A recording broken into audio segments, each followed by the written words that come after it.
mora la presencia del Espíritu Santo. Es nuestra oración que el Señor siga obrando en nuestras vidas en medio de estos tiempos como los que estamos viviendo. Estamos confiados en que el Señor gobierna desde el cielo y está en control de este tiempo. Él es nuestro proveedor. Él nos dará la paz que sobrepasa todo entendimiento. Que el Señor continúe ministrando nuestras vidas, ahora por medio de la predicación de su palabra.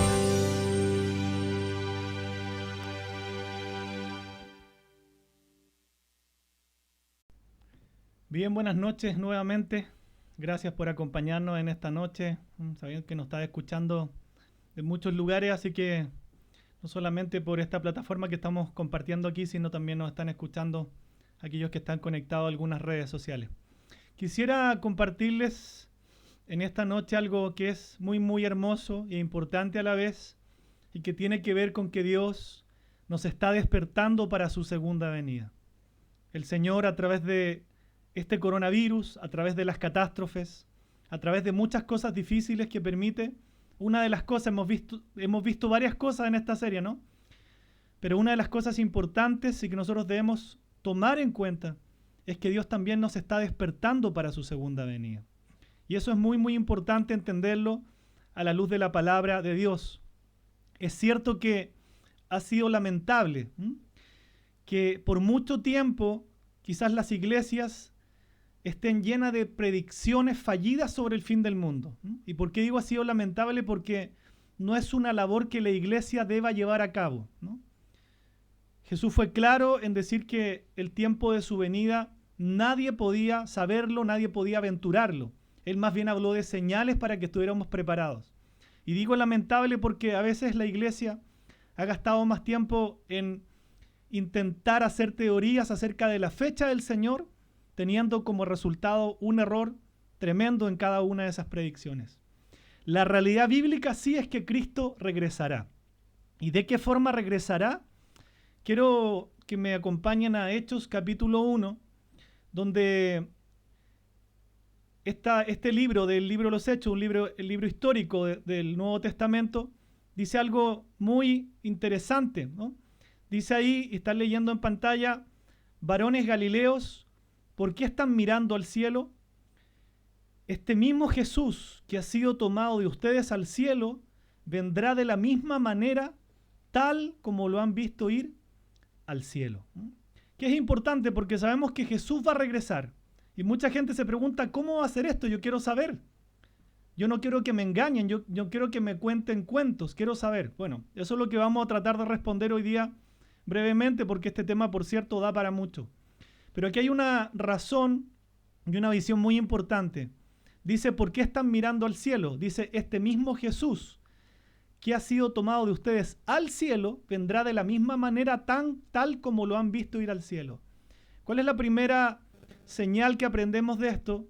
Es que el Señor va a venir de la misma manera en que ascendió. O sea, la venida del Señor va a ser en el cielo, ¿sí? Se va a ver en el cielo. Eso empieza a botar muchas teorías acerca de la venida del Señor, porque hemos recibido también muchas preguntas acerca de qué pasa si en las noticias dijeran un día que Jesús está en tal o cual lugar. O si el Señor Jesús viniera a alguna nación y dijera, mira, aquí está Cristo. Definitivamente podemos ya, a la luz de este solo pasaje, comprender que eso sería una mentira y un engaño. Porque el Señor ya vino a la tierra, ¿cierto? Como hombre, vino a cumplir la labor que tenía que cumplir, el propósito, que era morir en una cruz por los pecadores, resucitó venciendo la muerte y ascendió para estar hoy día a la diestra de Dios Padre. Por tanto, la segunda venida del Señor va a ser desde el aspecto del cielo. Dice la Biblia que desde las nubes va a venir el Señor para tomar a su iglesia, ¿ya? Eso nos va abriendo los ojos respecto de que usted tenga muy claro que la venida del Señor no va a ser como la primera, ¿ya? Esta segunda venida desde el cielo va a tomar a su iglesia. Por tanto, cualquiera, y lo vamos a ir viendo a medida que avancemos en este mensaje, que aparezca en la tierra y diga yo soy el Cristo, usted inmediatamente sabe que eso es mentira. Antes de entrar en los detalles, quisiera compartirles cuál es el propósito del regreso de Cristo. Dice Mateo 25, 31 y 32, cuando el Hijo del Hombre venga en su gloria con todos sus ángeles, se sentará en su trono glorioso Todas las naciones se reunirán delante de él, y él separará a unos de otros, como separa el pastor las ovejas de las cabras. Esto es algo que está muy mencionado en la Escritura, cómo el Señor y en el tiempo del fin se van a separar realmente los que eran de Cristo y los que no eran, ¿no? Hace un tiempo veíamos un video cómo el fruto se mezcla con la maleza en la vegetación, ¿no? Y un video muy interesante mostraba cómo un agricultor podía tomar lo que realmente era fruto y dejaba semilla versus la maleza, que era exactamente igual, pero en el momento de moverla no dejaba absolutamente nada. Por eso es importante que nosotros busquemos al Señor, porque en ese tiempo, cuando el Señor venga, Él va a venir a juzgar al mundo, ¿no? Y no va a separar a los buenos de los malos en su humanidad, porque todos somos pecadores. ¿A quién va a separar? A los que realmente se volvieron a Cristo y entendieron que solamente en Cristo había vida eterna, y aquellos que rechazaron la luz, rechazaron a Cristo y rechazaron el mensaje de salvación. ¿Ya? Entonces aquí tenemos dos aspectos ya para que vamos conociendo los detalles acerca de la gloriosa venida del Señor, su segunda venida. En el caso de aquellos que no están listos para encontrarse con Cristo, y esto es triste, ese día, por cierto, los va a tomar muy, muy desprevenidos. Lucas 21:34 dice: estén alerta, no sea que sus corazones se carguen con disipación, embriaguez y con las preocupaciones de la vida, y aquel día venga súbitamente sobre ustedes como un lazo. Miren el primer llamado antes de entrar en los detalles. Estén alerta. Es como diciendo, estemos alerta de lo que debemos estar alerta, que es la venida del Señor.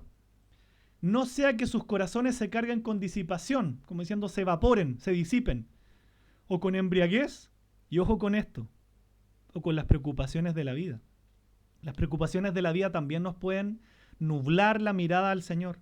Las preocupaciones de la vida también nos pueden distraer para nosotros no estar atentos, no estar alertas de lo que realmente importa en la vida, que es vivir buscando al Señor, viviendo en sus caminos y esperando y anhelando la esperanza de su segunda venida. Entonces dice, estén alerta acerca de estas cosas, no sea que sus corazones se carguen con disipación, embriaguez y con las preocupaciones de la vida. Tenemos que ponerle mucho ojo porque a veces uno se esconde, ¿no?, detrás del trabajo, detrás de las preocupaciones de la vida, detrás de muchas cosas y pierde el norte, ¿no? Ha pasado a muchos cristianos, ¿no?, que por el trabajo, por meter el corazón en las cosas de esta vida, de las cuales Jesús dice, no se hagan tesoro, pierden realmente la visión y dejan de estar alerta, dejan de buscar al Señor y dejan de priorizar por las cosas eternas, que son las que realmente valen en esta vida. Y entonces dice, cuidado, ¿por qué?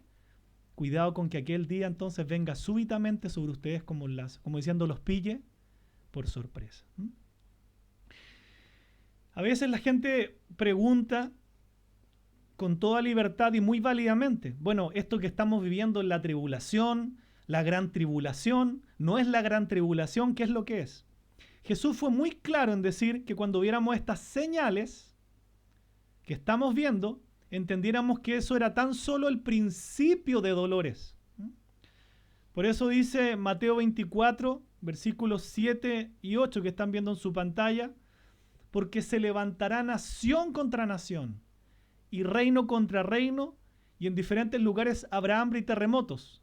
Cuando veamos todas esas señales, el Señor está diciendo algo muy claro que está destacado en su pantalla. Pero todo esto es solo el comienzo de dolores, ¿ya? Para que nadie diga entonces, esta es la gran tribulación. Mire, esto ni siquiera ha sido más grave que lo que ha pasado en la historia de la humanidad hacia atrás. Por tanto, por ningún motivo esto es la gran tribulación, ¿no?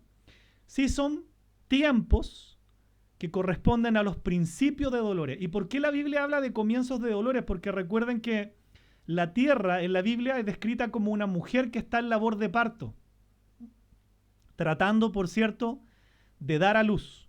Entonces, tal como la mujer tiene esos dolores, ese comienzo de dolores, tratando de dar a luz a su hijo, a su hija, en medio del parto, asimismo la tierra, dice, va a vivir como dolores de parto, en el sentido de que el mundo va a gemir, va a experimentar realmente el dolor, la enfermedad, la catástrofe, los desastres, porque la tierra está gimiendo. ¿Por qué?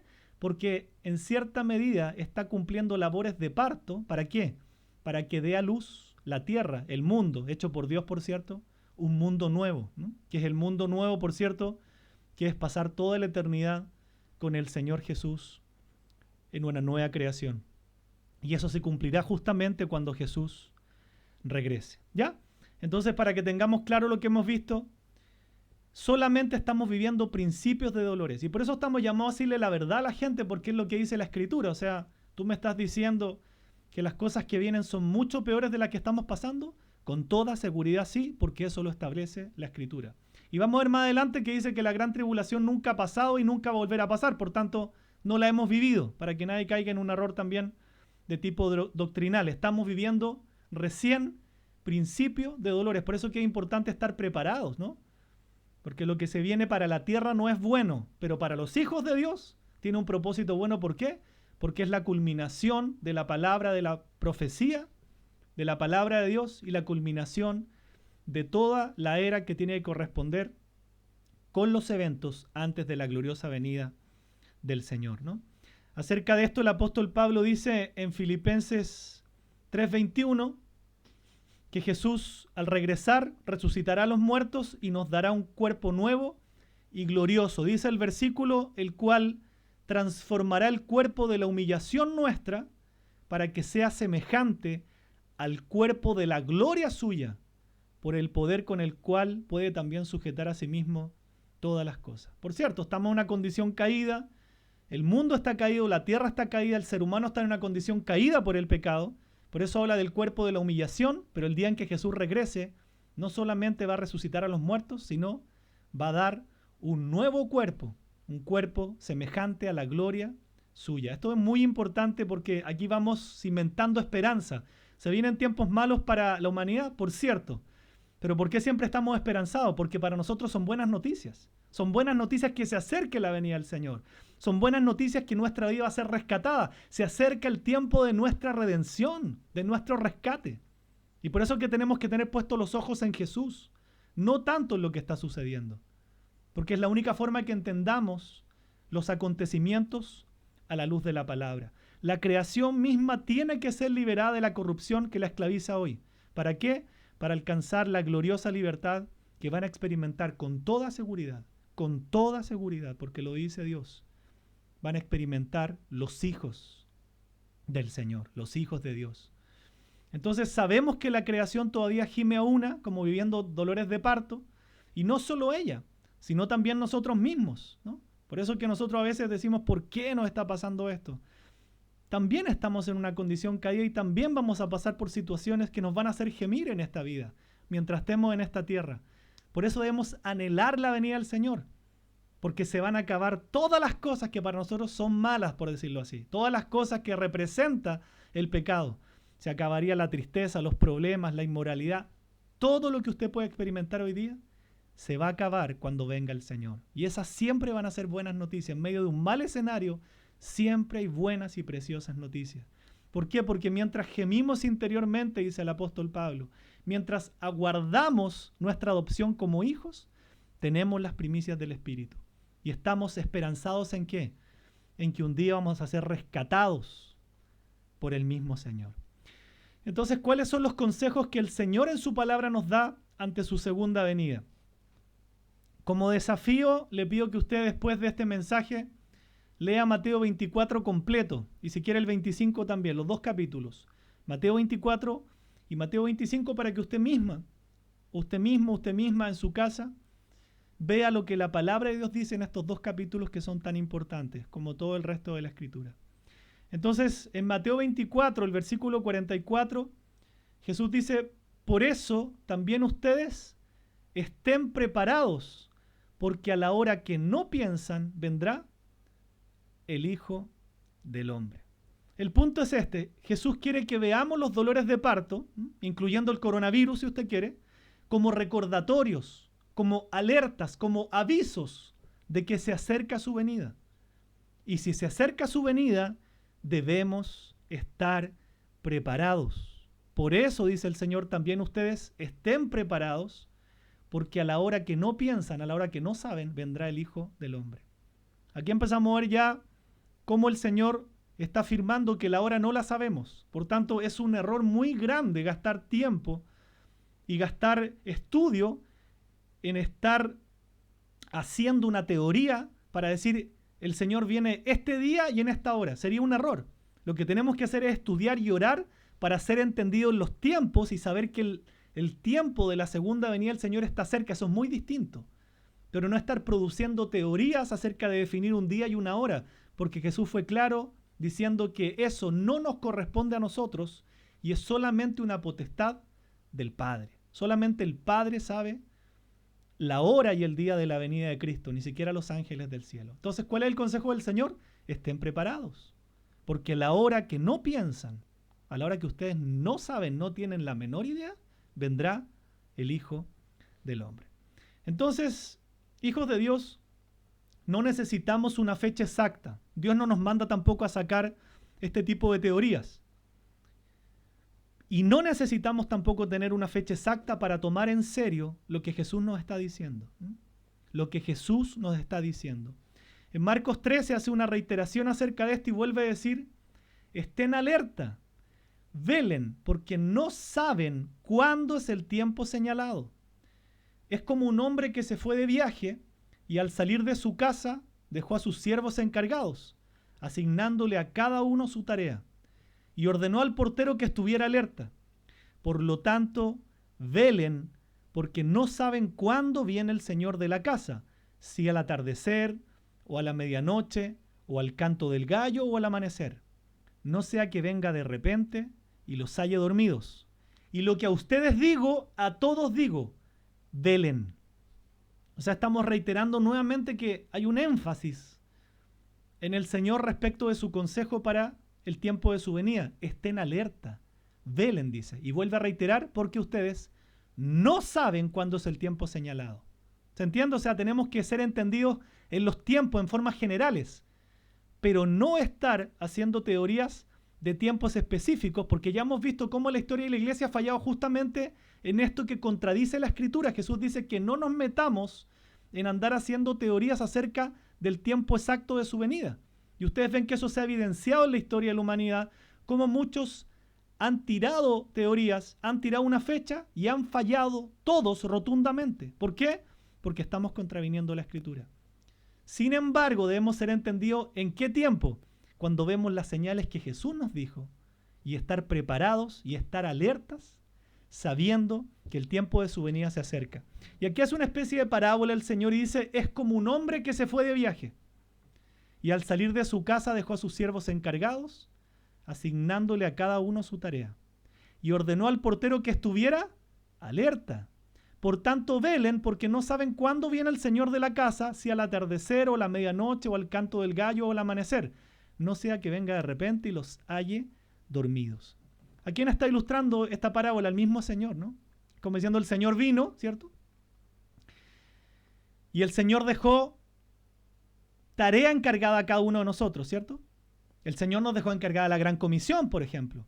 El Señor nos dejó encargado que evangelicemos a toda criatura. El Señor nos dejó encargado que hagamos discípulos. El Señor nos dejó encargado que le busquemos en intimidad. El Señor nos dejó encargado que escudriñemos su palabra. El Señor nos dejó encargado que no dejemos de congregarnos en la iglesia. Entonces dice, cuidado, porque cuando vuelva, no sea que los pille durmiendo. No sea que los pille y ustedes no están orando, no están evangelizando, no se están santificando, no están teniendo intimidad con Dios, no están compartiendo de Cristo a nadie, no están trayendo gente a la iglesia o no se están congregando. Entonces, cuidado con que el Señor nos pille dormidos, como dice esta parábola, no haciendo lo que el Señor nos dejó como encargo. Y lo que a ustedes digo, dice el Señor, a todos digo nuevamente, velen, estén atentos, estén alerta, vigilen, porque ustedes no saben cuándo llegará ese momento. Por lo tanto, mantengámonos despiertos y lo que realmente tenemos que entender es que debemos velar, debemos despertar a su segunda venida, debemos despertar a lo espiritual. La iglesia debe dejar de dormir, debe dejar de estar anestesiada. La iglesia de Cristo debe despertar, la iglesia de Cristo debe estar alerta y vigilando. Entonces, volvemos un poco a lo que dijimos hace un momento. Estos dolores de parto del mundo que está experimentando son solamente principio de dolores. ¿Y por qué Dios los permite? para transmitir este mensaje. Lamentablemente hay muchos que pese a todo lo que está experimentando la humanidad, siguen dormidos, no están despiertos. Irónicamente, sus muchas actividades del día a día los mantienen profundamente dormidos en cuanto a la venida de Jesucristo. Y eso es el peligro, que tengo tantas actividades en este mundo que duermo en cuanto a la venida del Señor. El peligro es grande cuando vivo así, porque el Señor puede venir y pillarme completamente de sorpresa. El coronavirus no es más que un llamado de atención lleno de misericordia de parte de Dios para que estemos listos y preparados. Un punto sumamente importante en su venida, respecto de lo que yo les comentaba al principio, es que no seamos engañados. Porque uno puede decir, ¿cómo esto? ¿Y cómo esto otro? ¿Será Jesús cuando me digan esto? ¿Será que no es? ¿Cómo yo puedo discernir eso? Con la Escritura. El mismo Mateo 24, en unos versículos que seleccionamos para usted, dice, respondiendo Jesús dijo, mirad que nadie os engañe, porque vendrán muchos en mi nombre diciendo, yo soy el Cristo, y a muchos engañarán. Y muchos falsos profetas se levantarán y engañarán a muchos. Y por haberse multiplicado la maldad, el amor de muchos se enfriará. Mas el que persevere hasta el fin, éste será salvo. Porque habrá entonces gran tribulación, cual no la ha habido desde el principio del mundo hasta ahora, ni la habrá. Esta selección de versículos es muy hermosa porque nos ayuda a discernir respecto de no ser engañados. Primero, Jesús dice que nadie los engañe porque van a venir muchos en mi nombre diciendo yo soy el Cristo. Entonces, si es que viéramos, si esto sucediera, porque el Señor lo está diciendo que va a suceder, cuando veamos en las noticias que apareció alguien que diga yo soy el Cristo, usted ya sabe que eso es absolutamente un engaño. Dice, ya muchos engañarán. Recuerde que el Señor no viene a la tierra para pisarla, para moverse, para afirmar cosas, para hacer cambios políticos. No, muy por el contrario. El Señor viene solamente a las nubes a rescatar a su iglesia.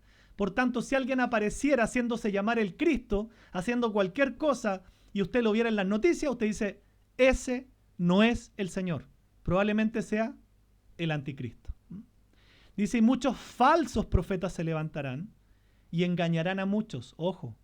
Y por haberse multiplicado la maldad, el amor de muchos se enfriará. Sí, estamos viviendo una época, por supuesto, donde vemos que el amor en general del ser humano se ha enfriado, ¿no? Como vemos más que nunca hoy día el amor frío de padres a hijos, de hijos a padres, que llegan no solamente a golpearse, a violentarse, sino a asesinarse. Dice, más el que persevera hasta el fin, este será salvo. Aquí hay un llamado muy hermoso de la palabra. Perseverar hasta el fin. Pase lo que pase, aquí voy a estar con el Señor, aquí voy a estar con mi iglesia, aquí voy a estar orando y aquí voy a estar leyendo su palabra y orando hasta el último día, pase lo que pase. Pero aquí viene algo que también le ayuda a discernir respecto de la gran tribulación. Porque yo les decía al comienzo, no estamos viviendo la gran tribulación con toda seguridad, porque es claro lo que está diciendo Jesús. Dice, porque entonces habrá gran tribulación, y da la explicación, la cual no la ha habido desde el principio del mundo hasta ahora, ni la habrá. Entonces uno puede pensar, bueno, ¿qué ha habido en el mundo? Han habido guerras, ¿cierto? Guerras mundiales, cosas mucho más grandes que la que hemos visto. Por tanto, a la luz de una clara visión de la palabra, muy sencilla, nos damos cuenta que por supuesto que esta no es la gran tribulación. De hecho, ya han pasado cosas más grandes hacia atrás, ¿cierto? Holocaustos, matanzas tremendas, guerras mundiales. Por tanto, esta no es la gran tribulación. La gran tribulación es una época, dice, la cual no la ha habido desde el principio del mundo, ni la habrá. O sea, usted imagínese que cualquier guerra mundial, cualquier desastre que usted ha visto en la historia de la humanidad, no tiene parangón al lado de lo que realmente va a ser la gran tribulación. Entonces debemos estar preparados, ¿no? Porque todo eso tiene que cumplirse. Alguien puede preguntar, ¿y por qué Dios permite que vaya una gran tribulación? Porque todo eso tiene que cumplirse, porque tiene que haber un juicio contra las naciones. El pecado de la humanidad tiene que ser castigado. La única forma de librarnos, ¿cuál es? Que nosotros nos volvamos a Cristo. La única forma de ser librados de la condenación eterna. Pero aún debemos estar preparados para cualquier tribulación que venga. Los cristianos de la primera iglesia, los cristianos de la iglesia primitiva, pasaron muchas tribulaciones. Pasaron muchas pruebas, pero están en la presencia de Dios. Esa es la verdad de la palabra de Dios. Entonces, para que volvamos a vernos, ¿no? Ahora sí nos vemos de nuevo. Jesús dice en Mateo 24, 23, otro gran consejo del Señor. Y vuelve a reiterar esto para que no seamos engañados. Pongan mucha atención en esto, por favor. El Señor dice, entonces, si alguno os dijere, mirad, aquí está el Cristo, o mirad, allí está, no lo creáis, porque se levantarán falsos cristos y falsos profetas y harán grandes señales y prodigios, de tal manera que engañarán, si fuera posible, aún a los escogidos. Quiero enfatizar en esto para que a usted le quede bien, bien claro. Si alguien le dice, mira, el Cristo está ahí, está en tal país, está saliendo por cadenas internacionales, no le crean, ese no es el Cristo, ¿no? Dice, porque se levantarán falsos cristos, y hay otro aspecto, también se levantarán falsos profetas. ¿Cómo yo puedo discernir si alguien es un falso profeta? Porque tergiversa la palabra de Dios. Por eso es tan importante que hoy día yo estudie bien la palabra de Dios, que yo lea la palabra de Dios, porque en ese tiempo, y en este tiempo, por cierto, no solamente se van a levantar falsos cristos, sino además falsos profetas. Y la mejor forma que yo tengo de discernir un falso profeta es aquel que me está diciendo una mentira respecto de la palabra de Dios, que me está haciendo una tergiversación de la doctrina sana y pura de la palabra de Dios. Y además dice, ojo, que harán grandes señales y prodigios, de tal manera que engañarán, si fuere posible, aún a los escogidos. Ya tenemos varios aspectos para no ser engañados, ¿no? Por lo menos para que tomemos nota en este mensaje. Entonces, para estar listos, nosotros sabemos que la única forma de estar listos, de estar preparados, la única forma de salvarnos, la única forma de que nosotros ser librados de la condenación, es que nos volvamos a Cristo. El único camino para ir al cielo es Jesucristo el Señor.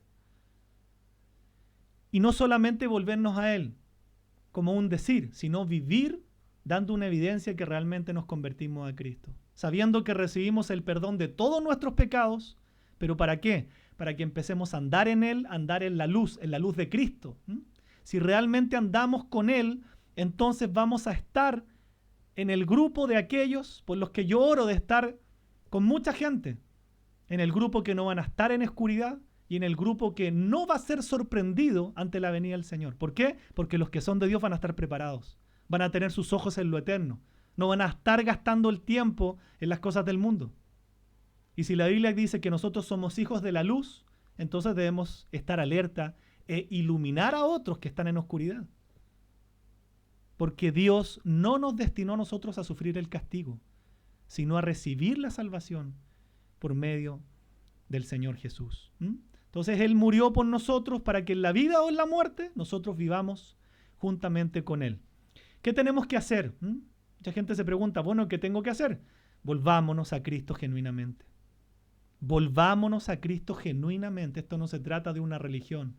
Se trata realmente de nacer de nuevo, de volvernos genuinamente y convertirnos al Señor Jesús. No un aspecto religioso, no solamente a decir creo, volvernos bíblicamente al Señor Jesús. Entonces debemos entender que el coronavirus, al igual que cualquier otro desastre que Dios permita, es un llamado estruendoso, pero al mismo tiempo muy misericordioso de parte de Dios. ¿Para qué? Para que nos arrepintamos bíblicamente y realineemos nuestras vidas con Cristo.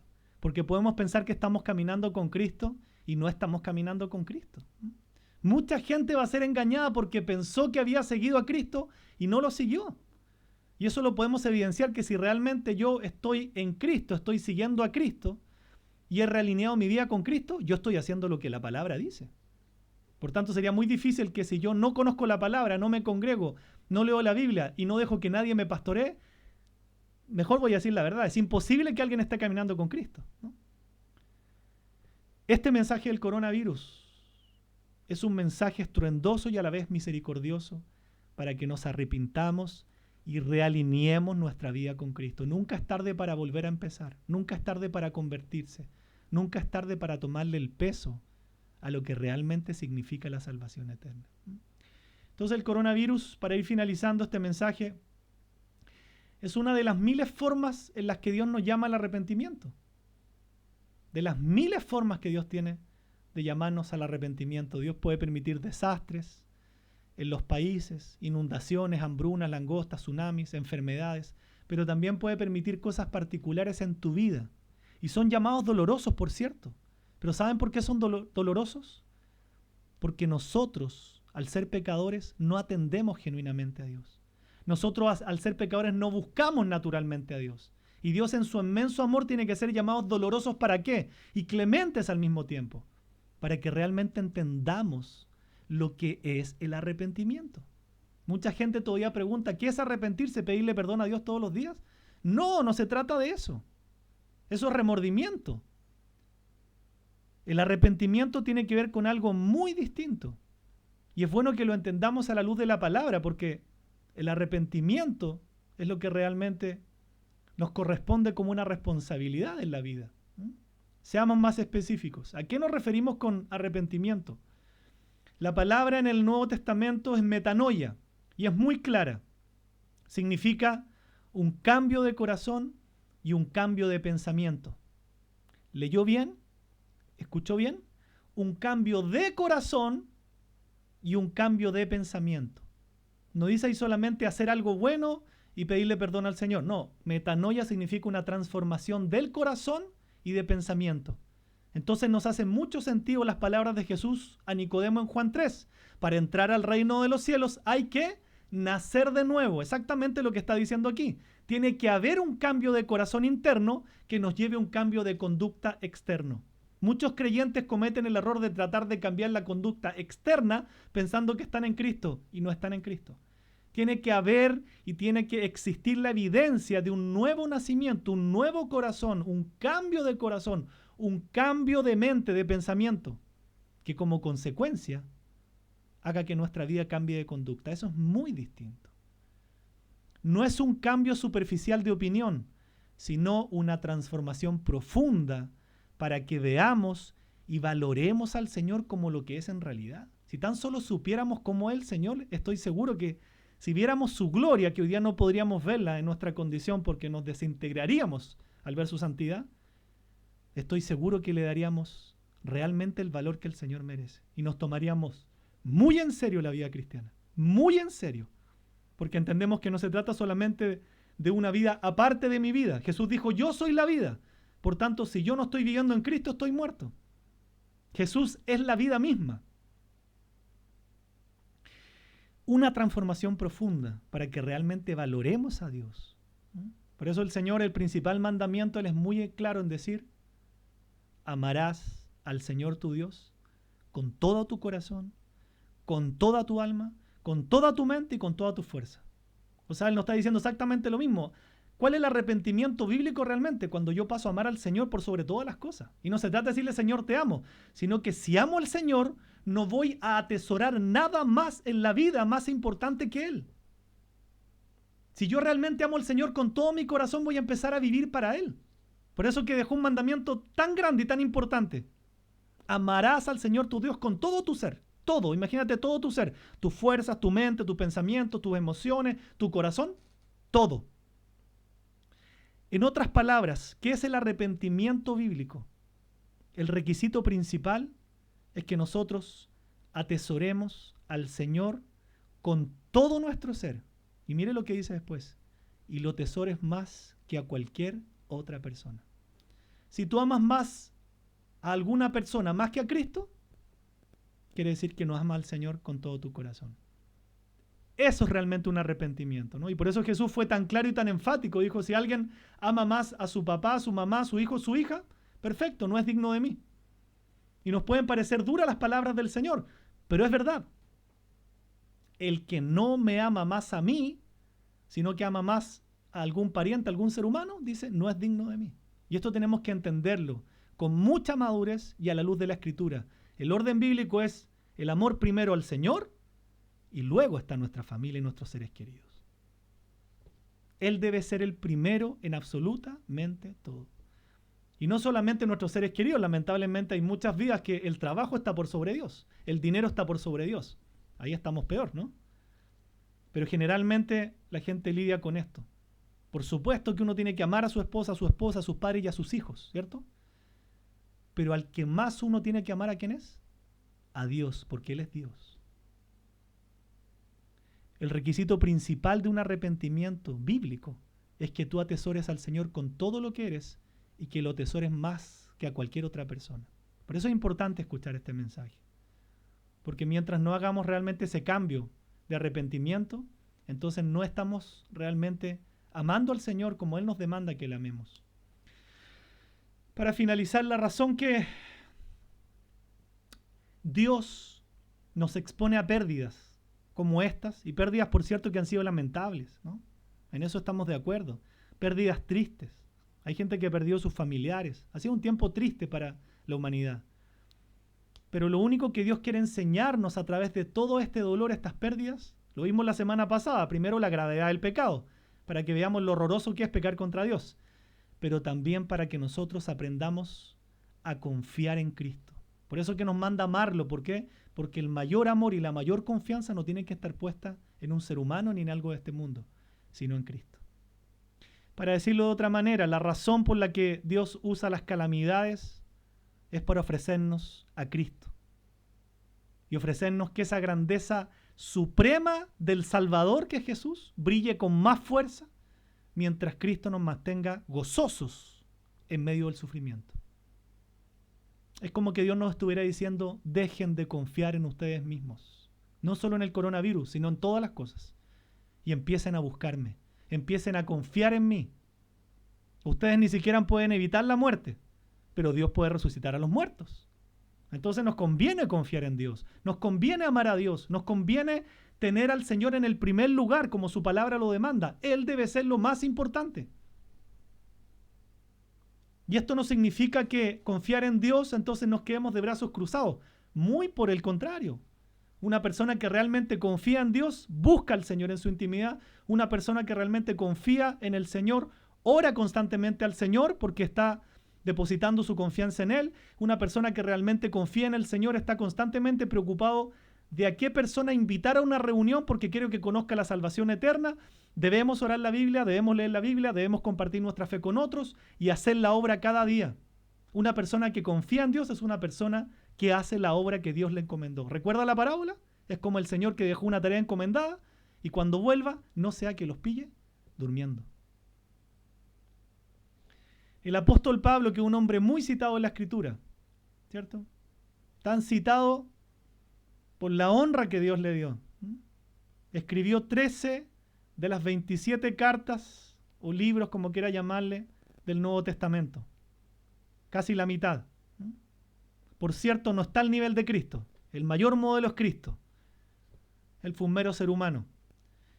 Pero el apóstol Pablo fue un ejemplo porque también vivió pérdidas. Para aquellos que no conocen la vida del apóstol Pablo, en términos muy sencillos, si tú me estás escuchando y nunca has leído la Biblia, el apóstol Pablo era un empresario que vendía carpas o tiendas, por decirlo así. O sea, era un hombre que le iba bien, tenía su fábrica de tiendas. Y él vivió muchas pérdidas en su vida. ¿Y por qué vivió muchas pérdidas? Porque su meta no era el dinero. Su meta no era el trabajo. Su meta no era algo mundanal. Su principal meta en la vida era que Cristo fuera glorificado en él, fuera que viviera o que muriera. Y el apóstol Pablo lo expresa en el libro de Filipenses, en la carta, a la iglesia de Filipos, en el capítulo 3, el versículo 8. Miren lo que dice.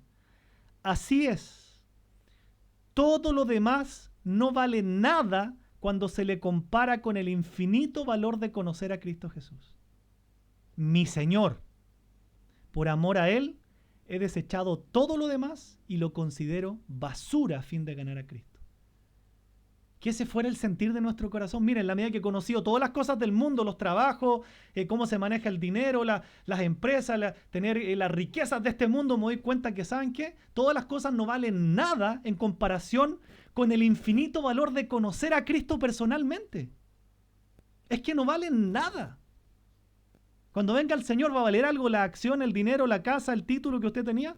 Todo se va a hacer polvo. Lo único que va a permanecer es la vida eterna y el mismo Señor. Qué hermoso que un empresario de la época, para llevarlo al tiempo actual, diga esto.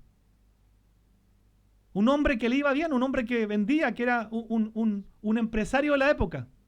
Está diciendo, después de vivir todas las cosas y experimentar pérdidas, ¿saben qué? Todo lo demás no vale nada al lado del infinito valor de conocer a Cristo Jesús, mi Señor. Y dice, por amor a Él he desechado todo lo demás y lo considero basura a fin de ganar a Cristo. O sea, no tan solo veo que no se compara con la hermosura de conocer a Cristo, sino me doy cuenta que todas las cosas en el mundo al final son basura. No se está refiriendo a los seres humanos, por cierto, ¿se entiende? Se está refiriendo a los placeres de esta vida, la vanagloria de la vida, el deseo de los ojos, las riquezas, el materialismo, la codicia, la avaricia, todas las cosas que rigen al mundo. No valen nada. Acá hay algo que quiero contarles porque la Biblia lo dice. Cuando el apóstol está diciendo, por amor a Él he desechado todo lo demás y lo considero basura, la palabra que se traduce desde el original, cuando quiere decir basura, ¿sabe cuál es la traducción más fina, por decirlo así? Y se lo tengo que decir porque la Biblia lo dice, no porque yo se lo diga. Dice estiércol. ¿Usted sabe lo que es el estiércol? Eso dice la palabra de Dios. El apóstol Pablo está diciendo, miren, después de conocer las cosas del mundo y ver todas las cosas, me he dado cuenta que no solamente que las cosas no valgan nada al lado de la hermosura de conocer a Cristo, sino además dice, por amor a Cristo, he desechado todas estas cosas. ¿Por qué? Porque las considero basura. Dice, las considero, son estiércol.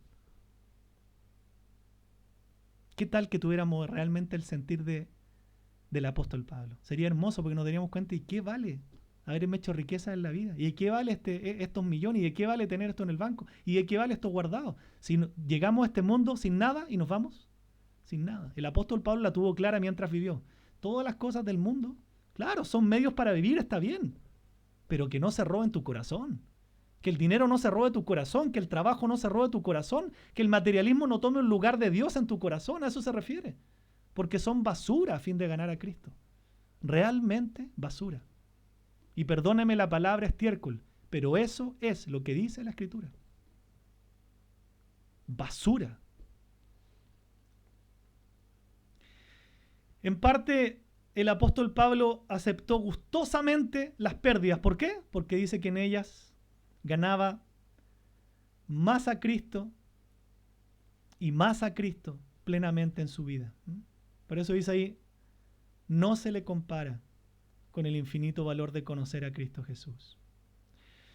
No se le compara con el infinito valor de conocer al Señor un día.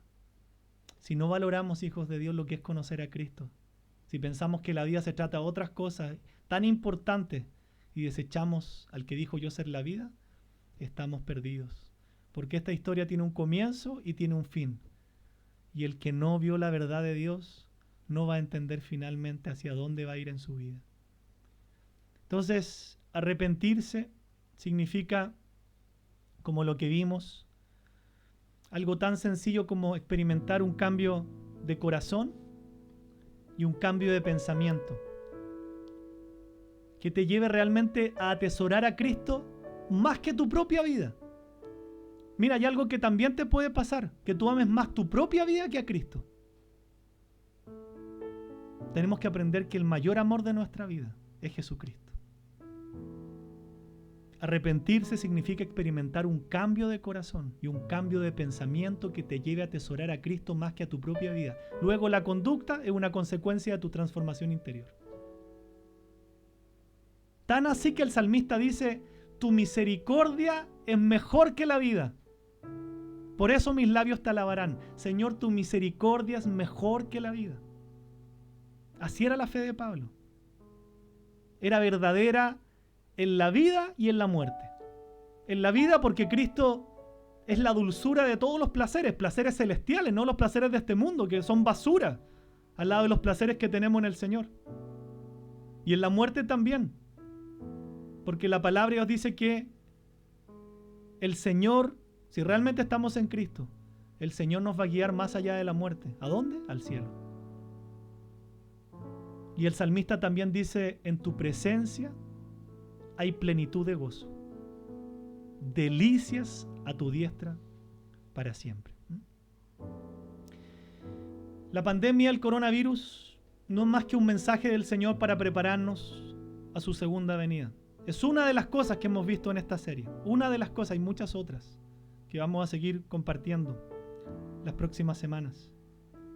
Y la pandemia del coronavirus es cierto que nos ha llevado a experimentar pérdidas, dolores, quizás desde pérdidas más pequeñas hasta pérdidas gigantes en la vida.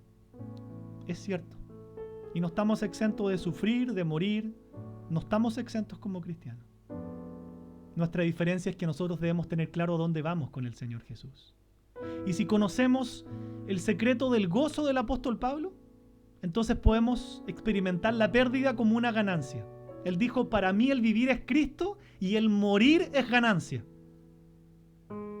Eso es lo que Dios le está diciendo al mundo. Arrepiéntanse. Realineen su vida con el valor infinito de Cristo.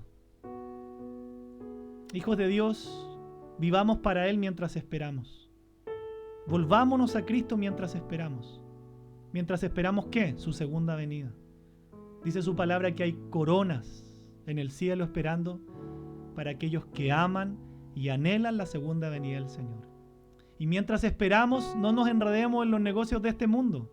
Mientras esperamos, podemos trabajar igual y hacer las cosas igual que nos corresponde, pero que nuestro corazón esté alerta, que nuestro corazón esté vigilante, que nuestro corazón esté esperanzado en la única esperanza segura de la vida, el Señor Jesús y su gloriosa segunda venida. Quiero invitarte a orar en esta noche. Por favor, inclina tu rostro, cierra tus ojos y entreguémosles este tiempo al Señor. Padre, en el nombre que es sobre todo nombre, en el nombre de Jesús oramos en esta noche. Señor, dándote muchas gracias por tu palabra, dándote gracias porque tú hablas a nuestro corazón y tú en este día nos haces entender sabiduría, nos das luz para comprender lo que tu palabra ya revela y nos sentimos privilegiados de saber que solo en ti hay vida eterna, de saber que de ti se trata la vida, porque tú dijiste, yo soy la vida, de saber que esto no es una religión, que no es solamente decir creo en Cristo, se trata de volverme a ti con todo mi corazón. Por eso tú fuiste tan claro con Nicodemo en Juan capítulo 3, cuando un hombre que pensaba que sabía la salvación no la entendía, y tú con mucha sabiduría le dijiste, es necesario nacer de nuevo. Porque nadie que no nace del agua y del Espíritu puede entrar en el reino de los cielos. Y por eso tú nos estás llamando a un arrepentimiento bíblico. Por eso tú estás llamando al mundo a un arrepentimiento, a que en todo lugar, dice tu palabra, el hombre se arrepienta, la mujer se arrepienta. Entendiendo que el arrepentimiento de tu palabra equivale a un cambio en nuestro interior, a un cambio de transformación de nuestro corazón, de nuestra mente, que trae como consecuencia que actuemos de una forma distinta. Y podemos evidenciarlo tomando el principal mandamiento de tu palabra. Amarás al Señor tu Dios con todo tu corazón, con toda tu alma, con todas tus fuerzas. Señor, llévanos a entender que esa es la forma de vivir. Que tú seas lo primero, que tú seas el más importante. Que yo te atesore a ti como a nadie en este mundo. Que no haya nada ni nadie que yo atesore más que a ti.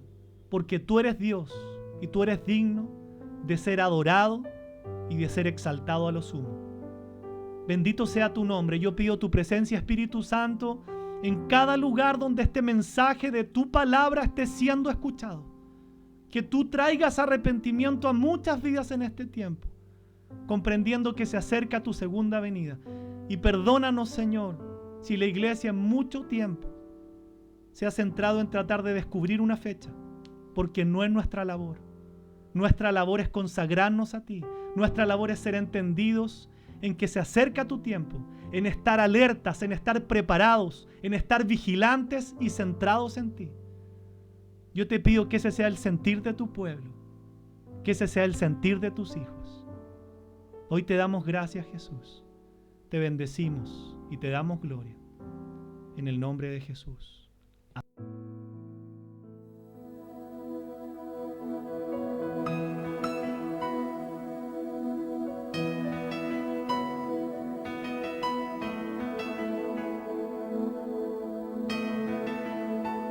Puedo imaginarme, soñar cómo será al estar junto a ti. Puedo imaginarme lo que allí veré con tu rostro frente a mí. Puedo imaginarme.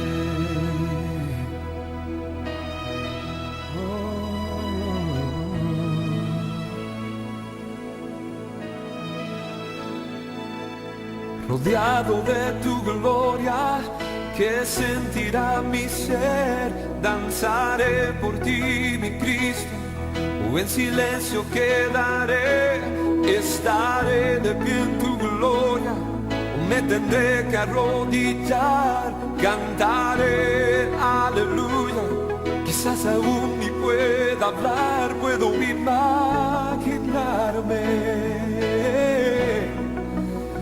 Solo imaginarme. Puedo imaginarme el día que yo vea el reflejo del Hijo de Dios. Puedo imaginarme una eternidad para siempre. Solo adorar. Puedo imaginarme, oh, solo imaginarme.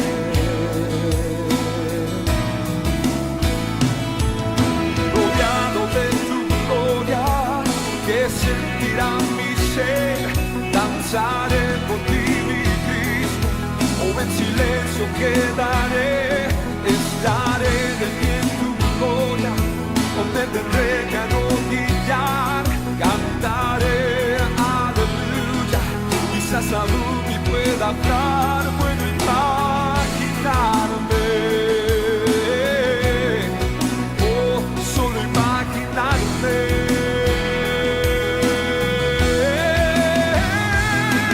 Rodeado de tu gloria, que sentirá mi ser, danzaré por ti, mi Cristo, o en silencio quedaré, estaré en tu gloria, o me tendré que arrodillar, cantaré, aleluya, quizás aún ni pueda hablar, puedo imaginarme, solo imaginarme, puedo imaginarme, solo imaginarme, yo puedo imaginarme, solo imaginarme.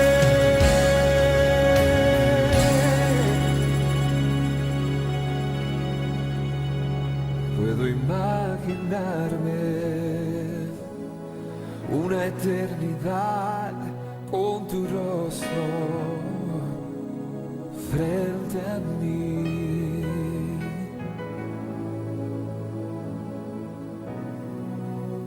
Puedo imaginarme.